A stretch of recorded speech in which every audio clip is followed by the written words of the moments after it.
बिस्मिल्लाहिर्रहमानिर्रहीम अस्सलामुअलैकुम। देखो हुण मैरू ते गोका एक मौसम भी बड़ा उत्तों सुहाना वा ते हुण जिहड़ा फार्मर पट्ठे लैके आ रहा ना वो मैरू आ ते अगे गोका खड़ा वा ते इदां कोई भी हादसा पेश आ सकदा वा ते रस्ते दे उत्ते जिहड़ा रेहड़ी वाला बंदा वा वो भी थोड़ा जिहा थुड़क सकदा वा है। आ देखो ना हुण आ मैरू हुण गुजर लगा गोके दे कोलों।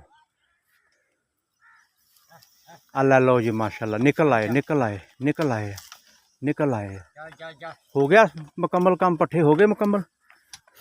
चलो माशाअल्लाह अल्लाह खैर खरीद ना लै जी, ठीक हो गया जी। लो जी बंदोबस्त बारिश तो पहले जिहड़ा ना वो हुई जा रहा वा पट्ठियां दा चारियां दा।